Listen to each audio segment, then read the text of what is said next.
Good morning. Today is Monday, May 11th, 2020, and I thought we'd have a little change of scenery today. I'm recording upstairs instead of down, and this picture behind me is a picture of the farm in eastern Pennsylvania where I grew up. It's a pleasant reminder of the many fond and wonderful memories of my childhood and my family, my wonderful brothers and sisters, my amazing parents, and all that went into my childhood and my bringing up. My surroundings here in New Mexico are quite different than they were back in Pennsylvania, but we've enjoyed that change as well. Well, let's jump into Isaiah chapter 61, and today we're going to be looking at verses 3 through 10. So we're going to take a look at this and see what it has to say for us. Last week we started Isaiah 61 by looking at the first three verses. There it describes the reign of the Messiah. And we noted that the Messiah, this is Jesus, speaking through the pen of Isaiah. And that he said he would, and in his words from Isaiah 61, proclaim good news to the poor, bind up the brokenhearted, proclaim freedom for the captives, and release from darkness for the prisoners. He would proclaim the year of the Lord's favor and the day of vengeance of our God, comfort all who mourn, and provide for those who grieve in Zion, to bestow on them a crown of beauty instead of ashes, and the oil of joy instead of mourning, and a garment of praise instead of a spirit of despair. In the NIV, that's where the sentence ends, and a new one begins there in the middle of verse 3. The new sentence begins by describing how the citizens of this wonderful new kingdom will be treated. Again, the description is pretty amazing. He says, they will be called oaks of righteousness, a planting of the Lord for the display of his splendor. The reference to oaks implies strength and stability rather than weakness, wavering, or unpredictability. And take note that they are a planting of the Lord. The credit for planting and the growth belong to Yahweh. It points us toward the New Testament understanding of grace, where, as Paul puts it in Ephesians 2:8, it is by grace you have been saved through faith. And this is not of yourselves, it is a gift of God. Verse 4 goes on to tell about the mission or task of those oaks of righteousness by describing the things they will accomplish. It says they will rebuild the ancient ruins and restore the places long devastated. They will renew the ruined cities that have been devastated for generations. The rebuilding of the cities seems to imply a return to God. For many generations, the people had been separated from God because of their sin.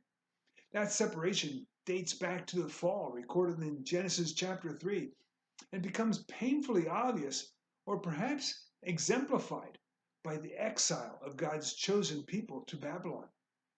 But now the rebuilding signifies the rebuilding of relationship with God, a return to Eden, if you will, to walk with God in the cool of the day.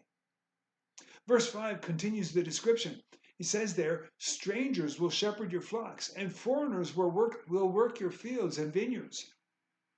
This suggests that people from all other nations and races will be involved in this new kingdom, and that they will join together as God's people in performing God's work. Verses 6 and 7 say, you will be called priests of the Lord and be named ministers of our God. You will feed on the wealth of nations, and in their riches you will boast. Instead of your shame, you will receive a double portion, and instead of disgrace, you will rejoice in your inheritance. And so you will inherit a double portion in your land, and everlasting joy will be yours. Several things to note here. The reference to the double portion is a reference to the birthright.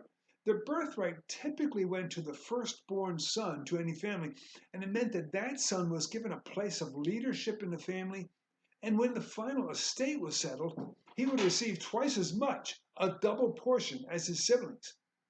In this passage, the double portion is given to replace the shame and disgrace that went before.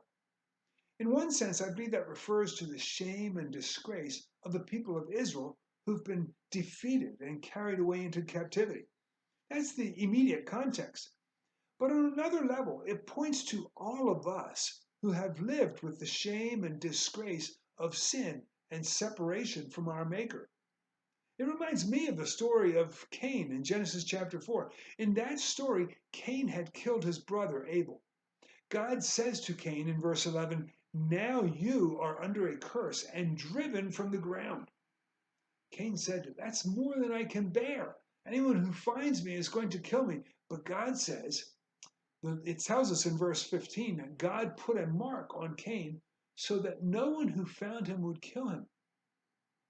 That mark was maintained throughout mankind's history, and we've carried it ever since. The mark of shame and disgrace. But now, God says that that mark of shame and disgrace will be taken away. It will be replaced with a place of honor in the family of God, and everlasting joy will be yours. Imagine the joy of the forgiveness of sins. If you have experienced forgiveness, you don't need to imagine. It's something you've experienced and you can point to in your life. God promises joy to his children. That promise runs through the entire Bible, and that joy can be claimed by anyone willing to receive the blessings of God. One more thing to note here. He begins verse 6 by saying they will be called priests and ministers. That reminds us that we have not been adopted into God's family so that we can hoard his blessings, but rather so that we can serve and be a blessing to others. That's an important lesson for all of us during these difficult times in which we live. God blesses us so that we can be a blessing to others. That's a responsibility that we have. We all have people around us that we need to minister to in a way of expressing that our thanks for God's blessings. In verse 8, God restates an aspect of his character. He says, "For I, the Lord, love justice. I hate robbery and wrongdoing." We have seen this theme numerous times, and I don't think we realize how important it is to God. Here he seems to be using it to remind us of his character as a way of providing a reason for the next phrase, where he says, "In my faithfulness, I will reward my people and make an everlasting covenant with them." In a sense, God seems to be saying that because I am just, because I hate robbery and wrongdoing, I will be faithful to the promises I have made in the past, and I will renew those promises anew to you now. And as a result, all of God's people in all of history will be blessed by God. Look what he says in verse 9. Their descendants will be known among the nation, and their offspring among the peoples. All who see them will acknowledge that they are a people that the Lord has blessed. Amen. I hope and pray that you are experiencing God's blessing today and every day, and that you can understand and experience and truly embrace God's goodness to you and this world and in your life and all of his blessings. God bless you. Have a great day.